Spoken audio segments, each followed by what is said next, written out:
ಮಿತ್ರರೇ, ಇವತ್ತಿನ ವಿಡಿಯೋದಲ್ಲಿ ಒಕ್ಕೂಟದ ಗೌರವಾಧ್ಯಕ್ಷ ಪ್ರೊಫೆಸರ್ ಕೆ.ಇ. ರಾಧಾಕೃಷ್ಣನ್ ಶಿಕ್ಷಣ ತಜ್ಞ ಮತ್ತು ಸಾಹಿತಿ ಇವರು ಮಾಧ್ಯಮದಲ್ಲಿ ಮಾತನಾಡಿ ಸರಿಸಮಾನ ವೇತನಕ್ಕಾಗಿ ಒತ್ತಾಯಿಸಿದ್ದಾರೆ. ಇದರಿಂದ ಸರಿಸುಮಾರು ಸಾರಿಗೆ ನೌಕರರು 19,000ದಿಂದ 35,000ಗಳಿಗೆ ವೇತನ ಹೆಚ್ಚಾಗಲು ಕಾರಣೀಭೂತರಾಗುತ್ತಾರೆ. ಕಲೆಕ್ಟಿವ್ ಬಾರ್ಗನಿಂಗ್ ಬೇಡ. ಉತ್ತರ ಕರ್ನಾಟಕದಲ್ಲಿ ಮತ್ತು ಹೊರದೇಶಗಳಲ್ಲಿ ಈ ಸಿಸ್ಟಮ್ ಇಲ್ಲ. ಇದನ್ನೇ ನೆಚ್ಚಿಕೊಳ್ಳುವುದು ಸರಿಯಲ್ಲ ಅಂತ ಹೇಳಿದ್ದಾರೆ. ಒಕ್ಕೂಟದ ಅಧ್ಯಕ್ಷ ಚಂದ್ರು ಪ್ರಕಾಶ್ ತಿಪ್ಪೇಸ್ವಾಮಿ ಶಿವಶಂಕರ್ ಇವರು ಈಗಾಗಲೇ ಸಾರಿಗೆ ನೌಕರರಲ್ಲಿ ಸರಿಸಮಾನ ವೇತನ ಬಗ್ಗೆ ಹೋರಾಟ ಮಾಡುತ್ತಿದ್ದು ಅವರಿಗೆ ಬೆಂಬಲ ನೀಡುವುದು ಎಂದು ಹೇಳಿದ್ದಾರೆ. ಪ್ರತಿಕ್ರಿಯಾ ಸಮಿತಿಯವರಿಗೆ ಇವರು ಸರ್ಕಾರಿ ನೌಕರಂತೆ ಈಗಾಗಲೇ 7ನೇ ವೇತನ ಸರಿಸಮಾನ ವೇತನ ಪಡೆಯುವಂತೆ ಸರಿಸಮಾನ ವೇತನ ಸರ್ಕಾರಕ್ಕೆ ಕೇಳಲು ಏನು ತೊಂದರೆ ಅಂತ ಜಂಟಿ ಕ್ರಿಯಾ ಸಮಿತಿಯ ಮುಖಂಡರಿಗೆ ಕೇಳಿದ್ದಾರೆ. ಜಂಟಿ ಕ್ರಿಯಾ ಸಮಿತಿಯವರು ಒಕ್ಕೂಟದ ಶ್ರೀ ಚಂದ್ರಶೇಖರ್ ಕ್ಷಮೆ ಕೇಳಬೇಕು ಅನ್ನೋದು ಎಷ್ಟು ಸರಿ ಅಂದಿದ್ದಾರೆ. ಸಂಘಟನೆಗಳ ಚುನಾವಣೆಗೆ ಜಂಟಿ ಕ್ರಿಯಾ ಸಮಿತಿ ಏಕೆ ಪ್ರಸ್ತಾಪ ಮಾಡುತ್ತಿಲ್ಲ? ಜಂಟಿ ಕ್ರಿಯಾ ಸಮಿತಿಯ ಹಿರಿಯರು ಸ್ವಪ್ರತಿಷ್ಠೆ ಇಟ್ಟುಕೊಂಡಿದ್ದಾರೆ ಎಂದು ಹೇಳಿದ್ದಾರೆ. ಇದರಿಂದ ಸಾರಿಗೆ ನೌಕರರ ಹಿತದೃಷ್ಟಿ KSRTC ನೌಕರರ ಮಹಾಮಂಡಳ ಮುಖಂಡದ ಅಧ್ಯಕ್ಷರಾದ ಶ್ರೀ ಪ್ರೊಫೆಸರ್ ಕೆ. ಶರ್ಮಾ ಕೂಡ ಮುಷ್ಕರಕ್ಕೆ ಕರೆ ನೀಡಿದ್ದಾರೆ. ಪ್ರೊಫೆಸರ್ ಶ್ರೀ ಕೆ.ಇ. ರಾಧಾಕೃಷ್ಣನ್ ರವರು ಏನು ಅವರ ವಿಡಿಯೋದಲ್ಲಿ ಹೇಳಿದ್ದಾರೆ ಅನ್ನೋದು ಅವರ ಬಾಯಿಯಿಂದ ನಾವು ಕೇಳೋಣ. ನನ್ನ ವಿಡಿಯೋ ನಿಮಗೆ ಲೈಕ್ ಆಗಿದ್ದಲ್ಲಿ ಲೈಕ್ ಮಾಡಿರಿ, ಶೇರ್ ಮಾಡಿರಿ ಮತ್ತು ಸಬ್ಸ್ಕ್ರೈಬ್ ಮಾಡಿ. ಸಾಫ್ ಸೀದಾ ಸ್ವಚ್ಛ ಬದುಕಿದವರು. ಆದರೆ ಎಲ್ಲೋ ಒಂದು ಕಡೆ ಅವರಿಗೆ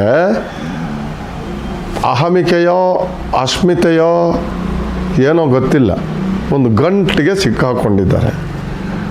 ಒಂದು ಕಾಲದಲ್ಲಿ ಒಂದು ಕಾರ್ಮಿಕ ಸಂಘಟನೆಗಳಲ್ಲಿ ಒಂದು ವಾದ ಇತ್ತು, ಬೈಪ್ಯಾಟ್ರಿಯಲ್ ಅಗ್ರಿಮೆಂಟು, ಕಲೆಕ್ಟಿವ್ ಬಾರ್ಗೈನಿಂಗ್ ಅಂತ. ಆ ಕಲೆಕ್ಟಿವ್ ಬಾರ್ಗೈನಿಂಗ್ ಹುಟ್ಟಿದ್ದದು ಕಮ್ಯುನಿಸ್ಟ್ ಸಿದ್ಧಾಂತದ ಮೂಲಕ. ಕಮ್ಯುನಿಸ್ಟ್ ರಾಜ್ಯಗಳಲ್ಲೇ ಅದನ್ನು ಈಗ ತಿಲಾಂಜಲಿ ಬಿಟ್ಟುಬಿಟ್ಟಿದ್ದಾರೆ. ಕಮ್ಯುನಿಸ್ಟ್ ರಾಜ್ಯಗಳಲ್ಲೇ ಕಲೆಕ್ಟಿವ್ ಬಾರ್ಗೈನಿಂಗ್ ಇಲ್ಲ. ಕಲೆಕ್ಟಿವ್ ಬಾರ್ಗೈನ್ ಅಂದರೆ ಎಂಪ್ಲಾಯಿ ರಿಲೇಷನ್ಶಿಪ್ಪು. ಮೂಲಭೂತವಾಗಿ ನಾವು ಈಗ ಜಗತ್ತದನ್ನು ವಿವರಿಸ್ತಾ ಇದೆ. ಒಬ್ಬ ಮಾಲೀಕ, ಇನ್ನೊಬ್ಬ ಸೇವಕ, ಅವ್ರಿಗಿರುವಂಥ ಸಂಬಂಧ.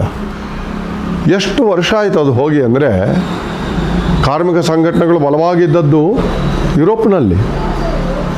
ನಮ್ಮ ಇಂಟರ್ನ್ಯಾಷನಲ್ ಲೇಬರ್ ಆರ್ಗನೈಜೇಷನ್ ಇರೋದು ಜಿನವಾದಲ್ಲಿ. ಈಗ ಅಲ್ಲೆಲ್ಲ ಕಲೆಕ್ಟಿವ್ ಬಾರ್ಗನಿಂಗ್ ಅಲ್ಲ, ಕಲೆಕ್ಟಿವ್ ಡಿಸ್ಕಷನ್ ಅಂತ ಹೇಳ್ತೀವಿ ನಾವು. ಈಗ ಮಾಲೀಕ ಸೇವಕ ಇಲ್ಲ, ಭಾಗಿದಾರ, ಸ್ಟೇಕ್ ಹೋಲ್ಡರ್. ನಮ್ಮ ಪ್ರೈವೇಟ್ ಖಾಸಗಿ ಸಂಸ್ಥೆಗಳಿವೆ ಭಾಳ ದೊಡ್ಡದು. ಇನ್ಫೋಸಿಸ್ ತಗೊಳ್ಳಿ, ಅಷ್ಟು ವಿಪ್ರೋ ತಗೊಳ್ಳಿ, ಅದಷ್ಟು ಬೆಳೆದದಕ್ಕೆ ಕಾರಣ ಮಾಲೀಕರು ಅಂತ ಅಂದ್ಕೊಳ್ಳಿಲ್ಲ, ಉದ್ಯೋಗಗಳನ್ನು ಪಾಲ್ದಾರರು ಅಂದ್ಕೊಂಡ್ರು. ಖಾಸಗಿಯನ್ನು ನಾವು ಬೈತೀವಿ. ಕೆಲವು ಬೇಕಾದ ಉದಾಹರಣೆಗಳನ್ನು ತಗೊಳ್ಳೋದು ಬೇಡವಾ? ಇಲ್ಲಿ ಏನಾಗ್ತಾ ಇದೆ, ನಮ್ಮ ಈ ಮಹಾನಾಯಕರು 33 ವರ್ಷದಿಂದ ಚುನಾವಣೆ ನಡೆದಿಲ್ಲ. ಸುಪ್ರೀಂ ಕೋರ್ಟ್ ಹೇಳಿದ್ರು ಬಾಕಿ. ಬಹುಶಃ ಆಡಳಿತ ವರ್ಗಕ್ಕೂ ಇದು ಬೇಕು. ಎಷ್ಟು ಸ್ಪ್ಲಿಟ್ ಆಗಿಬಿಡ್ತಾರೆ ನೌಕರರು, ಅಷ್ಟು ಆಟ ಆಡೋಣ ಅಂತೇಳಿ. ಯಾಕೆ ಮಾಡೋದಿಲ್ಲ? ಸಾರಿಗೆ ಸಂಸ್ಥೆಯಲ್ಲಿ ಸುಮಾರು ಟ್ರಸ್ಟ್ಗಳಿದೆ. ಅದು ಪ್ರಾವಿಡೆಂಟ್ ಫಂಡ್ ಇರ್ಬೋದು, ಕ್ಷೇಮಾಭಿವೃದ್ಧಿಗಳಿರ್ಬೋದು, ಅದು ಹೆಲ್ತ್ ಇರ್ಬೋದು, ಅದೆಲ್ಲ ತಮ್ಮವರನ್ನೇ ಕೂಡಿಸಿಕೊಂಡು ಒಂದು ರೀತಿಯ ಶೋಷಣೆ. ನಾವು ಪೌರ ಕಾರ್ಮಿಕರನ್ನೆಲ್ಲ, ನಾನು ಅದಕ್ಕೆ ಭಾಳ ಹೋರಾಟ ಮಾಡಿದ್ದೆ. ಮ್ಯಾನಿಫೆಸ್ಟೋದಲ್ಲಿ ಬರೆದದ್ದು ನಾವು ಪೌರ ಕಾರ್ಮಿಕರನ್ನು ರೆಗ್ಯುಲರೈಸ್ ಮಾಡಿದ್ದೇವೆ. ಸರ್ಕಾರದ ಅನೇಕರು ಲಂಚ ತಗೊಳ್ತಾರೆ, ಅದಕ್ಕೆ ಅದು ಬಿಟ್ಬಿಡಿ. ಆದರೂ ರೆಗ್ಯುಲರೈಸ್ ಮಾಡಲೇಬೇಕಾದದ್ದು. ಅವರನ್ನು ಮಾಡಬೇಕಾದ್ರೂ ಕೆಲವು ಅಧಿಕಾರಿಗಳು ನಾನು ಬರೀತೀನಿ ಅಂತ ಹೇಳುವಾಗ, ನಮ್ಮವರು ಸಿದ್ದರಾಮಯ್ಯನವರೆಲ್ಲ ಬರೀರಿ ಅಂತ ಹೇಳುವಾಗ, ಕೆಲವು ಅಧಿಕಾರಿಗಳು ಇವರನ್ನು ಕಂಟ್ರೋಲ್ ಮಾಡೋರು ಯಾರು, ನೀವೇಗೆಲ್ಲ ಬರೆದ್ರೆ ದೊಡ್ಡ ಅಧಿಕಾರಿಗಳು ಹೇಳಿದರು. ನಾನಾಗ ಹೇಳಿದೆ, ನಿಮ್ಮನ್ನು ಯಾರು ಕಂಟ್ರೋಲ್ ಮಾಡ್ತಾರೆ ಅಂತ. ಅದು ಆಯಿತು. ನಾವು ಸಾರಿಗೆ ನೌಕರರಿಗೆ ಇಷ್ಟು ಶಿಸ್ತಿನಲ್ಲಿ ನಡೆಯುವಂಥವರಿಗೆ ಕೆಲವೇ ಜನ ನಿಮ್ಮ ಅನುಕೂಲಕ್ಕೆ ಸಿಂಧು ಆಗ್ತದೆ ಅಂತೇಳಿ ಆಡಳಿತ ವರ್ಗ ಅವರ ಮಾತಿಗೆ ಕುಣಿಯೋದಿದೆಯಲ್ಲ, ಇದು ಸರಿಯಲ್ಲ. ಬ್ರಿಟಿಷರ ವಿರುದ್ಧ ಹೋರಾಡಿದ್ವಿ ನಾವೆಲ್ಲ. ಕಾಂಗ್ರೆಸ್ ಪಕ್ಷ ಬ್ರಿಟಿಷರ ವಿರುದ್ಧ ಹೇಗೆ ಹೋರಾಡ್ತು ಅಂದರೆ ಒಡೆದು ಆಳುವ ನೀತಿ ಬೇಡ ಅಂತ. ಈಗ ನೀವು ಒಡೆದು ಆಳುವ ನೀವು ಮಾಡ್ತೀರಾ, ಆಳ್ತಾ ನಮ್ಮನ್ನು ಹೊಡಿತೀರಾ. ನಾನು ಆ ಸಂಘಟನೆಯವರನ್ನು ಬೈಯೋದಿಲ್ಲ. ಅವರಲ್ಲಿ ಏನೋ ಹೇಳೋದು, ನಮ್ಮಲ್ಲಿ ಏನೋ ಹೇಳೋದು, ಈಗ ಮಾಡೋದು. ಆದರೆ ಆ ಸಂಘಟನೆಯವರ ಮೇಲೆ ನನಗೆ ಗೌರವದಿಂದ, ಯಾಕಂದರೆ ಅಲ್ಲಿ ತುಂಬ ಜನ ವ್ಯಕ್ತಿಗಳು, ಅವರ ಹೆಸರು ಹೇಳೋದಿಲ್ಲ ನಾನು, ಅವರೆಲ್ಲ ನನಗೆ ಕೆಲವು ಕ್ಷೇತ್ರದಲ್ಲಿ ಖಾಸಗಿ ಸ್ನೇಹಿತರು, ಅಷ್ಟು ಒಳ್ಳೆಯ ಸ್ನೇಹಿತರು. ಹೇಳ್ತೀರಿ ನೀವು, ಹೇಳ್ತೀರಿ ಇಲ್ಲ ಇಲ್ಲ ಒಟ್ಟಿಗೆ ಹೋಗೋಣ ಅಂತ ಇವರು ಪತ್ರ ಬರೆದ್ರೆ ಕ್ಷಮೆ ಕೇಳಬೇಕು ಅಂತ. ಯಾರ್ಯಾರಿಗೆ ಕ್ಷಮೆ ಕೇಳಬೇಕು ಸ್ವಾಮಿ? ಯಾರ್ಯಾರಿಗೆ ಕ್ಷಮೆ? ನೀವು ಇವರ ಕ್ಷಮೆ ಕೇಳಬೇಡಿ, ನೀವು ನಿಮ್ಮನ್ನೇ ಕ್ಷಮೆ ಕೇಳ್ಕೊಳ್ಳಿ. ನೀವು ನಿಮ್ಮನ್ನು ಕ್ಷಮೆ ಕೇಳ್ಕೊಳ್ಳಿ. ಸರ್ಕಾರಿ ನೌಕರು ಈ ಸಂಬಳ ಕೊಡಿ, ನಿಮ್ಮ ಸಂಬಳ ಕೊಡಿ ಅಂತ ಹೋರಾಟ ಮಾಡಿದರೆ ಇವತ್ತು ನಾವು ಬೇರೆ ಬೇರೆ ಗುಂಪುಗಳನ್ನು ಮಾಡಿಕೊಂಡು ಕಾಲು ಎಳ್ಕೊಂಡು ಪರಸ್ಪರವಾಗಿ ನಮ್ಮ ಸ್ಥಾನಕ್ಕೆ ಏನಾದರೂ ಅಲಗಾಡ್ಬಿಟ್ರೆ ಚುನಾವಣೆ ಮಾಡಿ ಸ್ವಾಮಿ. ನಮ್ಮ ಒಕ್ಕೂಟದವರು ಸೋತು ಹೋದರೆ ಸೋತು ಹೋಗ್ತಾರೆ, ಗೆದ್ರೆ ಗೆಲ್ತಾರೆ. ನೀವು ಗೆದ್ರೆ ಗೆಲ್ಲಿ. ಚುನಾವಣೆಗೆ ಯಾಕೆ ನೀವು ಇಲ್ಲ ಅಂತ ಹೇಳ್ತೀರಾ? ನಿಮ್ಮ ಡಿಮಾಂಡ್ಗಳಲ್ಲಿ ಕಲೆಕ್ಟಿವ್ ಬಾರ್ಗೈನಿಂಗ್ನಲ್ಲಿ ಚುನಾವಣೆ ಯಾಕಿಲ್ಲ? ಕಲೆಕ್ಟಿವ್ ಬಾರ್ಗೈನಿಂಗ್ ಇದೆಯಲ್ಲ, ಯಾವ ಸಂಸ್ಥೆಗಳಲ್ಲಿ ಚುನಾವಣೆ ಇಲ್ಲ ಸ್ವಾಮಿ. 5 ವರ್ಷ 6 ವರ್ಷ ಆಗಿರ್ಬೋದು. ಯಾವುದೋ ಒಂದು ದೊಡ್ಡ ಸಂಸ್ಥೆಯನ್ನು ಸರ್ಕಾರ ತಗೊಂಡ್ರೆ ಕೋರ್ಟ್ ಜಡೀತದೆ, ನೀವು ಚುನಾವಣೆ ಮಾಡಿ ಅದಕ್ಕೆ ಅಂತ. ನಿಮ್ಮಲ್ಲಿ ಯಾಕೆ ಚುನಾವಣೆ ಇಲ್ಲ? ಯಾಕೆ ಚುನಾವಣೆ ಮಾಡ್ತಾ ಇಲ್ಲ ನೀವು? ಯಾಕೆ ಅದಕ್ಕೆ ವಿರೋಧ ಮಾಡ್ತಾ ಇದ್ದೀರಿ? ಬಹುಶಃ ಸಂಕಟ ಪತ್ತುಕೊಂಡು ಅಸಹಾಯರು ಇನ್ನೂ ಶಾಪ ಹಾಕ್ತಾರೆ. ಅದಕ್ಕೆ ಒಳಗಾಗಬೇಡಿ. ಕ್ಷಮೆಯೂ ಇಲ್ಲ, ಯಾವುದೂ ಇಲ್ಲ. ನಾವು ತಪ್ಪು ಮಾಡಿದರೆ ನಮ್ಮ ಕ್ಷಮೆಯನ್ನು ನಾವೇ ಕೇಳ್ಕೊತೀವಿ, ತಿದ್ಕೋತೀವಿ.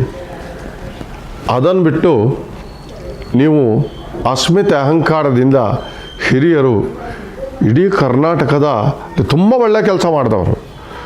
ನನಗೆ ಕಮ್ಯುನಿಸ್ಟ್ ಪಕ್ಷದ ಅನೇಕ ಸ್ನೇಹಿತರ ಮೇಲೆ ಗೌರವ. ನರಸಿಂಹನಿದ್ದರು, ಕೃಷ್ಣನಿದ್ದರು, ಸೂರ್ಯನಾರಾಯಣ ರಾವ್ ಇದ್ದರು, ಅಂಥವರು ಕೆಲಸ ಮಾಡಿದಂಥದ್ದು ಸ್ವಾಮಿ.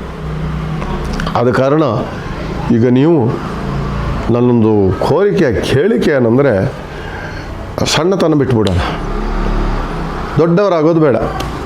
ಸಣ್ಣತನ ಬಿಟ್ಬಿಡೋಣ, ದೊಡ್ಡವರಾಗೋದು ಬೇಡ. ಈಗ ಸಮಾನ ವೇತನ ಕೇಳೋದಕ್ಕೆ ಏನು ತೊಂದರೆ? ಆಗ 92ರಲ್ಲಿದ್ದಾಗ ಜಾಸ್ತಿ ಇತ್ತಲ್ಲ, ಏನು ತೊಂದರೆ? ಸರ್ಕಾರ ಕೊಡೋದಿಲ್ಲ, ಪ್ರಣಾಳಿಕೆಯನ್ನು ಯಾರು ಮಾಡ್ತಾರ್ರಿ? ನಾವು ಹಿರಿಯರು ಸೇರಿಕೊಂಡು ಪ್ರಣಾಳಿಕೆಯನ್ನು ಗಟ್ಟರಿಗೆ ಹಾಕಿ ಅಂತ ಹೇಳೋದಾ? ಒಬ್ಬ ನಾಗರಿಕ, ಸಾಮಾನ್ಯ ನಾಗರಿಕ ಪ್ರಣಾಳಿಕೆಯನ್ನು ಮಾಡಿ ಅಂತ ಕೇಳಬೇಕು. ಪ್ರಣಾಳಿಕೆಯನ್ನು ಅನುಷ್ಠಾನ ಮಾಡಿ ಅಂತ ಹೇಳೋದಕ್ಕೆ ಬದಲಾಗಿ ಗಟ್ಟರಿಗೆ ಹಾಕಿ, ಚರಂಡಿಗೆ ಹಾಕಿ, ಅದು ಯಾರೇ ಮಾಡ್ತಾರೆ ಪ್ರಣಾಳಿಕೆ? ತೆಲಂಗಾಣದ್ದೆಲ್ಲ ಕುಲಗೆಟ್ಟ ಹೋಗ್ಬಿಟ್ಟಿದೆ. ತೆಲಂಗಾಣದ ಬೇರೆ ಬೇರೆ ಸಂಘಗಳಿಲ್ವಾ? ಅಂಗನವಾಡಿಯವರು ಮಾಡ್ತಾ ಇಲ್ವಾ? ಹೆಲ್ತ್ ವರ್ಕರ್ಸ್ ಮಾಡ್ತಾ ಇಲ್ವಾ? ಅವರು ಮಾಡಿದ್ದೆಲ್ಲ ತಪ್ಪು ಅಂತ ಯಾಕೆ ಹೇಳೋದಿಲ್ಲ ನೀವು? ನಮಗೆ ಮಾತ್ರ ಯಾಕೆ? ಅಲ್ಲಿ ಕಲೆಕ್ಟಿವ್ ಬಾರ್ಗೇನಿಂಗ್ ಇದೆಯಾ? ಕರ್ನಾಟಕ ಸರ್ಕಾರದ ನೌಕರರು ಕಲೆಕ್ಟಿವ್ ಬಾರ್ಗೇನಿಂಗ್ ಹೋಗ್ತಾರಾ? ಇಲ್ಲ, ವೇತನ ಆಯೋಗದ್ದು ಮಾಡಿ ಅಂತ ಹೇಳ್ತಾರೆ. ನಾವು ಅದೇ ಕೇಳೋದು. ಆದ ಕಾರಣ ನಿಮ್ಮಂಥ ದೊಡ್ಡವರು ಸಣ್ಣತನ ತೋರಿಸಬೇಡಿ, ದೊಡ್ಡವರಾಗಿ. ನಾವು ನಿಮ್ಮನ್ನು ಗೌರವಿಸ್ತೇವೆ. ಒಟ್ಟಾಗಿ ಹೋಗಿ ಕೇಳೋಣ ಸರ್ಕಾರದಲ್ಲಿ. ದೇಶದ ಪಬ್ಲಿಕ್ ಸೆಕ್ಟರ್ ಇಂಡಸ್ಟ್ರಿಗಳಲ್ಲಿದೆಯಾ? ಸ್ಟ್ರೈಕ್ ಮಾಡ್ತಾರೆ, ಸಂಬಳ ಕೇಳ್ತಾರೆ, ಆಗ ಒಂದು ಹಂತಕ್ಕೆ ಬರ್ತದೆ. ಇನ್ನೊಂದು ವಿಷಯ ನಾನು ಭಾಳ ಮುಖ್ಯವಾದ ಹೇಳಕ್ಕೆ ಬರ್ತೀನಿ. ಈ ಕಲೆಕ್ಟಿವ್ ಬಾರ್ಗೇನಲ್ಲಿ ಮಹಾ ಒಂದು ಸ್ವಾರ್ಥ ಇದೆ. ಅದು ನಾಯಕತ್ವದ ಸ್ವಾರ್ಥ. ನೀವು ಸಂಬಳ ಕೇಳೋದಕ್ಕೆ ನಾನು ಇರೋದಲ್ಲ. 4 ವರ್ಷಕ್ಕೊಂದ್ಸಲ ಜಗಳ ಆಗಬೇಕು, 4 ವರ್ಷ ಸಂಘರ್ಷ ಆಗಬೇಕು. ನಾವು ಜಗಳ ಆಗಿ ಸಂಘರ್ಷ ಆಗಿ ನಮ್ಮ ನೌಕರರನ್ನು ದಾರಿ ತಪ್ಪಿಸಿ ನಾವು ನಾಯಕರಾಗೋದಾ? 4 ವರ್ಷಗಳಿಗೆ ಬೇಡ. ಒಂದು ಸ್ಥಿತಿ, ಒಂದು ಮಿತಿ, ಒಂದು ಕ್ರಮ ತಂದುಬಿಡಿ. ಆಗ ನಮ್ಮ ನೌಕರರ ಸಂಘದವರೆಲ್ಲ ಒಟ್ಟಾಗಿ ಸೇರಿ ಅವರ ಹಿತರಕ್ಷಣೆ ಮಾಡೋಣ, ಅವರ ಆರೋಗ್ಯ ಕಾಪಾಡೋಣ, ಅವರ ಶಿಕ್ಷಣ ನೋಡೋಣ, ಅವ್ರಿಗೆ ಬೇಕಾದ ಸವಲತ್ತುಗಳು ಮಾಡೋದಕ್ಕೆ ನೋಡೋಣ, ಪ್ರಯಾಣಿಕರ ಬಗ್ಗೆ ಕಾಳಜಿ ವಹಿಸೋಣ. ಅದು ಬಿಟ್ಟು ನಮಗೊಂದು ಹೋರಾಟಕ್ಕೆ 4 ವರ್ಷಕ್ಕೊಂದ್ಸಲ ರಂಗ ಬೇಕು, ಸಜ್ಜಿಗೆ ಬೇಕು. ಯಾವ ಕಾಲದಲ್ಲಿದ್ದೇವೆ ನಾವು? ಇನ್ನೊಂದು ಮುಖ್ಯವಾದ ಪ್ರಶ್ನೆ, 72, 73 ಅಲ್ಲಿ ಕೆಲವರು ತಪ್ಪು ಮಾಡೋದಿಲ್ವಾ? ತಪ್ಪು ಮಾಡಿದಾಗ ಶಿಕ್ಷೆಗಳು ಏನು ವಿಧಿಸ್ತಾರೆ? ನಮ್ಮಲ್ಲಿ ಸ್ವಲ್ಪ ಜಡ್ಜ್ ಬಿಟ್ರೆ ಸಸ್ಪೆನ್ಷನ್ನು, ಡಿಸ್ಮಿಸಲ್ಲು.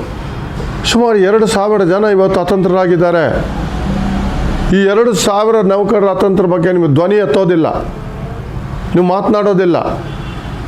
ನಿಮ್ಮ ಗುಂಪಿನವರಲ್ವ ಅವರು ಹಾಗೆ ಮಾತಾಡ್ತೀರಾ?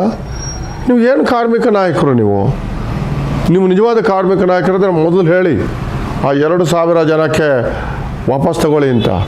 ಇಲ್ಲ, ಶ್ರೀನಿವಾಸ ಮೂರ್ತಿಗಳು ನನ್ನ ಸ್ನೇಹಿತರು, ಅವರೊಂದು ಸಮಿತಿ ಮಾಡಿ ಏನೋ ವರದಿ ಕೊಟ್ಟಿದ್ದಾರೆ.